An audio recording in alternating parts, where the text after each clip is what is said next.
Hello everyone, আসসালামু আলাইকুম। কি অবস্থা সবার, কেমন আছেন? আই হোপ আপনারা যে যেখান থেকে আমার আজকের ব্লগটি দেখছেন সবাই ভালো আছেন, সুস্থ আছেন এবং নিরাপদে আছেন। আলহামদুলিল্লাহ, আমিও মোটামুটি ভালো আছি। বরাবরের মতো আজ আরও একটি ডেইলি লাইফস্টাইল ব্লগ শেয়ার করছি।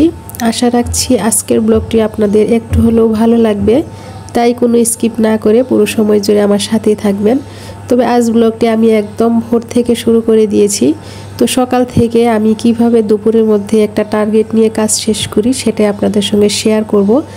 যদি ভালো লাগে প্লিজ ভিডিওর নিচে একটা লাইক দিবেন, আর আপনি নতুন হয়ে থাকলে আমার চ্যানেলটিকে সাবস্ক্রাইব করে দিই পাশে থাকার বেল বাটনের অল অপশনটি সিলেক্ট করে রাখবেন। এতে করে আমি পরবর্তী ভিডিও ছাড়ার সাথে সাথে আপনাদের কাছে নোটিফিকেশন পৌঁছে যাবে, আপনারা সময় মতো দেখে নিতে পারবেন। তাছাড়া আমার ভিডিওর কোন অংশ বা কোনো কথা যদি আপনাদের কাছে ভালো লাগে সুন্দর একটা কমেন্ট করে যাবেন, এতে আমার কাজ করার উৎসাহ বাড়বে। আপনাদের একটা লাইক আর সুন্দর একটা কমেন্টের মাধ্যমে কিন্তু আমাদের কাজ করার উৎসাহ বাড়িয়ে দেয়। তাছাড়া যদি কোনো কমেন্ট না থাকে বা কোনো লাইক না পড়ে তাহলে দেখা যায় যে আমাদের কাজ করার উৎসাহটা একদম কমিয়ে দেয়। তাই প্লিজ যারা এই ভিডিওটি দেখা শুরু করেছেন ভিডিওর নিচে একটা লাইক দিবেন আর সুন্দর করে একটা কমেন্ট করবেন আমার আজকের ব্লগটি আপনাদের কাছে কেমন লেগেছে।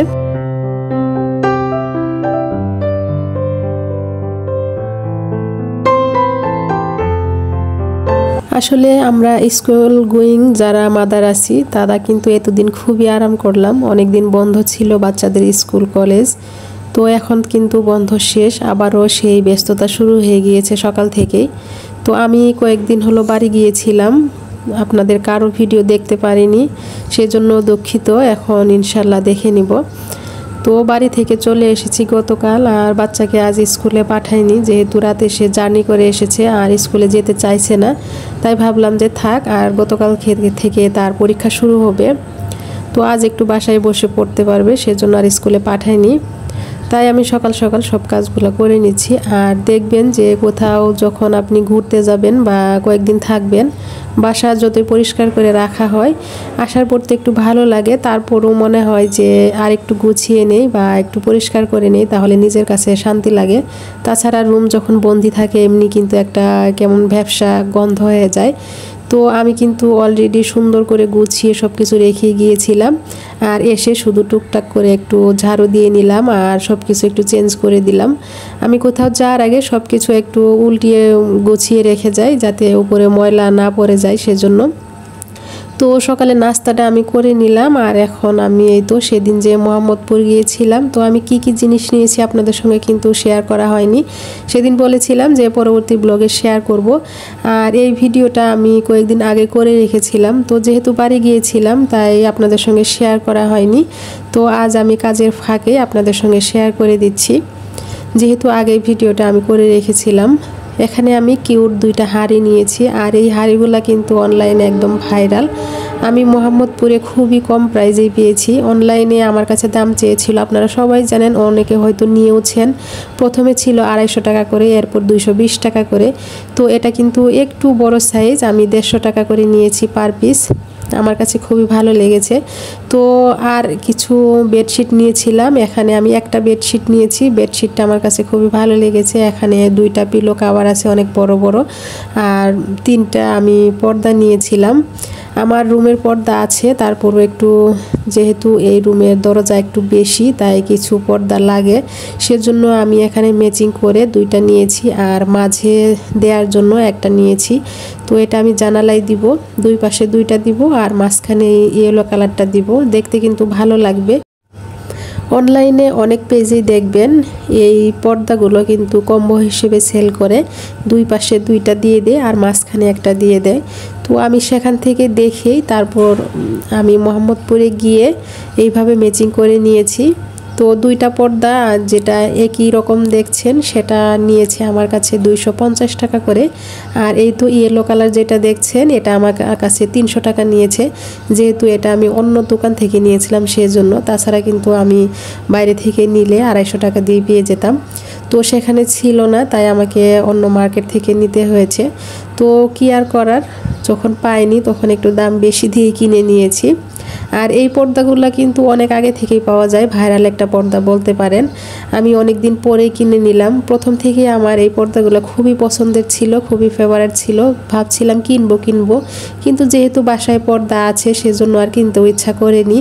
পছন্দের পর্দা যেহেতু, তাই আমি এইগুলাই নিয়েছি।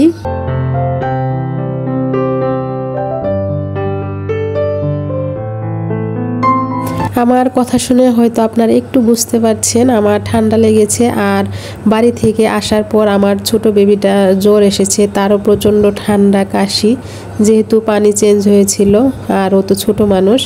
আর বাড়িতে গেলে একটু খেলাধুলা করছে মাটিতে নেমে, তো সেজন্যই সে হয়তো শ্যুট করতে পারেনি, তার অনেক জ্বর আর ঠান্ডা। তো গতকাল সারা রাত সে ঘুমাইতে পারেনি। সবাই আমার বাচ্চাটার জন্য দোয়া করবেন।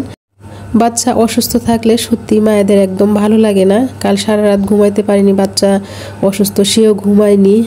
আর বাচ্চার জন্য খুবই কষ্ট লাগছে, প্রচণ্ড জ্বর, একটুও কমছে না, ওষুধ খাওয়াচ্ছি তারপরও। প্রথমে ভাবছিলাম হয়তো ভিডিও করতে পারবো না বা আজ ভিডিও দিতে পারবো না, কিন্তু যেহেতু বড় ছেলে বাসায় আছে তাই তার সঙ্গে সে খেলা করছে, আবার আমি মাঝে মধ্যে তাকে সময় দিচ্ছি। সেইভাবে একটু একটু করে, যেহেতু রুমটা গুছিয়েই নেব, বাড়ি থেকে এসেছি, তাই ভাবলাম যে ক্যামেরাটা অন করে রাখি, তাহলে আমার দুই কাজই হয়ে যাবে, গোছানোটাও হয়ে যাবে আর আমার ভিডিওটাও করা হয়ে যাবে। আমরা যারা ভিডিও করি তারা কিন্তু জানি ভিডিও করতে গেলে ক্যামেরা কয়েকবার অ্যাঙ্গেল ঘোরাইতে হয়, কোন পাশ দিয়ে ভালো লাগবে বা কোন অ্যাঙ্গেলে ভালো লাগবে, এটা করতেই কিন্তু আমাদের অনেক সময় চলে যায়। আর বাসায় ছোট বেবি আছে, বুঝতেই পাচ্ছেন কিভাবে আমাকে করতে হয়। তো অনেক কষ্ট করে আজ ভিডিওটা করেছি, খুবই কষ্ট হচ্ছিল, যেহেতু নিজেও অসুস্থ, বাচ্চাটাও অসুস্থ। তো এই তো আমি ড্রয়িং রুমটা একটু সুন্দর করে ভালো করে গুছিয়ে নিলাম। আর শোকেসটা অনেক দিন থেকেই মোছা হচ্ছিল না, যেহেতু সময় পাচ্ছি তাই ভাবলাম যে এটা একটু মুছে নেই। আর আমি কিন্তু সকালে উঠে নাস্তা করে নিয়ে কিছু কাপড় ছিল সেগুলো কিন্তু ওয়াশিং মেশিনে দিয়ে দিয়েছিলাম। তো তার ফাঁকে আমি ড্রয়িং রুমটা গুছিয়ে নিলাম। আর এদিকে কাপড়টাও হয়ে গেল, তখন ভাবলাম যে চলে যাই এখন ছাদে, তো ছাদে একটু মেলে দিয়ে আসি। সকালে হালকা একটু বৃষ্টিও হচ্ছিল, আর এখন কিন্তু একদম বৃষ্টি নেই, রোদ উঠেছে, তাই ছাদে দিয়ে গেলাম যে তাড়াতাড়ি শুকিয়ে যাবে। আর এই তো ছাদ থেকে এসে আমি আমার এখন ডাইনিংটা একটু ক্লিন করে নেব। ডাইনিংটা যে আমি নতুন করে গুছাবো সেটা না, আমার আগে যেরকম আছে সেরকমই থাকবে, যেহেতু একটু নোংরা হয়ে আছে, ময়লা জমে আছে, বাড়িতে ছিলাম কয়েকদিন সেজন্য, তাই একটু ক্লিন করে নিচ্ছি। আর আমার গ্লাসের যেগুলো আছে সবগুলোই আমি এই তো গ্লাস ক্লিনার দিয়ে একটু মুছে নিলাম। তো এটা মুছে নিলে দেখা যায় যে একদম চকচক করবে, দেখতে ভালো লাগবে। তো আমি সব কিছু মুছে নিলাম আর এখন ডাইনিংটা একটু মুছে নেব।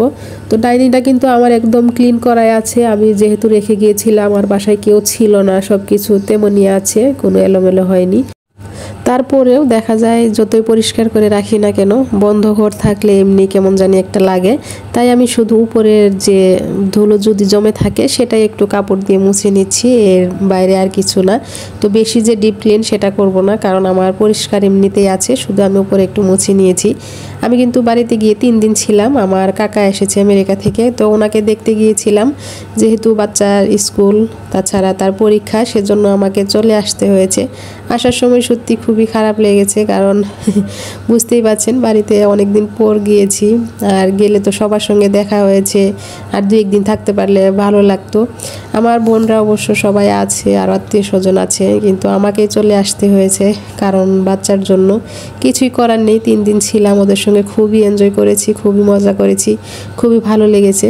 তো কাকা মাঝে মধ্যে বছরে একবার বা 2 বছরে একবার এইভাবে আসেন, তখন কিন্তু আমরা সবাই একসঙ্গে হই, খুবই মজা হয়।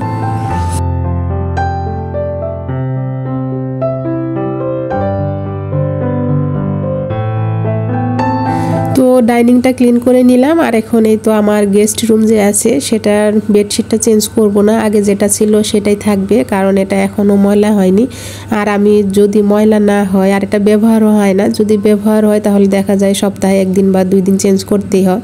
আমি কিন্তু আমার বেডরুমের যে বেডশিট সেটা কিন্তু 2-1 দিন পর পর চেঞ্জ করে দিই, সপ্তাহে মাঝে মধ্যে 2টাও হয়ে যায়। আবার যখন দেখি যে নোংরা হয়নি তখন আমি 1 সপ্তাহ পর পর অবশ্যই চেঞ্জ করব। আর বাচ্চা থাকলে তো কথাই নেই, সে পানি ফেলবে, এটা ফেলবে, সেটা ফেলবে, আমার দেখা যায় 2 দিন পর পর চেঞ্জ করা হয়। তো এদিকে এই বেডরুমটা একটু সুন্দর করে গুছিয়ে নিলাম, গুছানোই আছে, তারপরে একটু ঝাড়ু দিয়ে পরিষ্কার করে নিলাম। আর টেবিলটাও সুন্দর করে মুছে নিয়েছি। আর যেহেতু বাচ্চার সকালে স্কুল আছে তাই টেবিলটা গুছিয়ে তার ব্যাগপত্র সব গুছিয়ে নিলাম। আর এদিকে রুমটাও একটু ঝাড়ু দিয়ে পরিষ্কার করে নেব। তো খালা আসবে, একদম দেরিতে আসবে। আগে যদি আমার কাজ শেষ হয়ে যায় তাহলে এসে সে দেখবে যে সব কিছু পরিষ্কার আছে, তখন রুমটা মুছে দিতে পারবে। এটা আমি কিন্তু অনেক দিন আগে এই DIY করেছিলাম। তো আমি ওয়ার্ড্রোবের ভিতরে রেখেছিলাম, কিছু কিছু নষ্ট হয়ে গিয়েছিল, তারপর আবার একটু করে এখন আমি এই তো দেয়ালে সেট করে দিচ্ছি। আমার এই গেস্ট রুমে তেমন একটা ডেকোরেশন করা হয়নি, ইনশাল্লাহ আস্তে আস্তে করব। আমি কিছু জিনিস অর্ডার করেছি, সেগুলো আসলে তো সেটা আপনাদের সঙ্গে তো শেয়ার করবই। এইগুলা ছিল আমার নিজের হাতে DIY করা, সেটা এখানে দিলাম। দেখতে কিন্তু বেশ ভালো লাগছে। আর সাথে তো এরকম একটা সেলফ দিয়ে দিলাম। আমার এই সেলফগুলা কিন্তু আরও অনেক আছে, তবে কোথায় কোনটা সেট করব এখনও বুঝতে পারছি না। আপাতত এখানে একটা লাগিয়ে দিলাম, দেখতে ভালোই লাগছে, যেহেতু এটা ছোটো একটা ফাঁকা দেওয়াল সেখানে দিলাম। আর আমার যে খাট আছে এই খাটের উপরে যে সেখানে আমি কিছু জিনিস ব্যবহার করব, সেটা আপনাদের পরের কোনো একটা ভিডিওতে শেয়ার করব। আর এই যে এখানে যে একটা ঝুড়ি ছিল আমার বাসায়, যেহেতু ব্যবহার হচ্ছে না তাই আমি আর্টিফিশিয়াল একটা ফুল আর কিছু লতা দিয়ে আমি এখানে ডাবল সাইড টেপ দিয়ে লাগিয়ে নিয়েছি। তবে এটা দেওয়াতে বেশ ভালোই লাগছে দেখতে। আমি সব কাজ শেষ করে নিলাম আর এখন কিচেনে এসেছি। এসে আমি সব রেডি করে নিয়েছি, আগে পেঁয়াজ মরিচ রসুন সব কেটে নিয়েছি, তারপর তরকারি কেটে নিয়েছি, ধুয়ে পরিষ্কার করে নিয়েছি। তো সব কিছু আর শেয়ার করা হয়নি। দেখা যায় যে সব কিছু যদি শেয়ার করা হয় তাহলে ভিডিওটা অনেক লম্বা হয়ে যাবে, আর সব কিছু শেয়ার করাও সম্ভব নয়, কারণ আমরা সব কিছু গুছিয়ে তারপর না ভিডিও একটা মেক করি। আর এগুলা তরকারি কাটা ধোয়া অনেকটা সময়ের ব্যাপার, অনেকটা লং হয়ে যাবে, সেজন্য তো সব কিছু রেডি করে নিয়ে তারপর আমি এখন রান্না করতে বসলাম। আর রেডি করে নিয়ে যদি রান্না করতে বসা হয় দেখবেন যে খুবই তাড়াতাড়ি হয়ে যায়। সকাল থেকেই কিন্তু আমার একটা টার্গেট থাকে যে আমি কতক্ষণ কাজটা করব আর কিভাবে কাজ শেষ করব। তাছাড়া আমি কিন্তু সময় সেভাবে পাই না। আমি সকাল থেকে চিন্তা করি যে এখন এই কাজটা করব, তারপরে এই কাজটা করব, আর বাচ্চাকে ঘুম পাড়িয়ে দেব, তখন এই কাজটা করব। এইভাবে যদি টার্গেট নিয়ে আমি কাজ না করি তাহলে দেখা যাবে আমার সারাদিনও কাজ শেষ হবে না। সেজন্য সকালে আমি টার্গেট নিয়েছিলাম যে আজ রুমটা ক্লিন করে সব কিছু করে নিয়ে তারপর একদম রেডি করে রান্না করতে বসবো।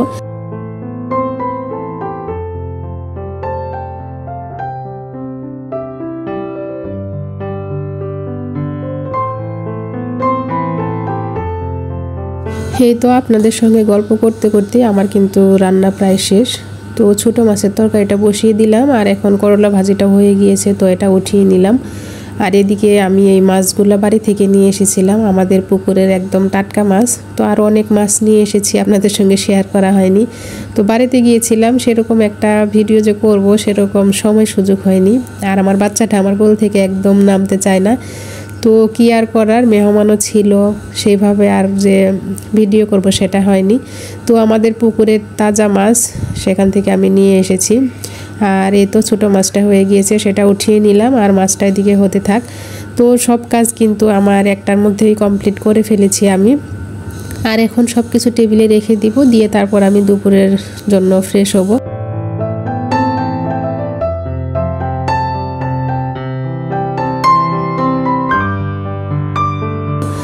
তো দেখতে দেখতে ভিডিওর একদম শেষ পর্যায়ে চলে এসেছি। এতক্ষণ পর্যন্ত আপনারা ধৈর্য সহকারে আমার ব্লগটি দেখার জন্য সবাইকে অসংখ্য ধন্যবাদ জানাচ্ছি।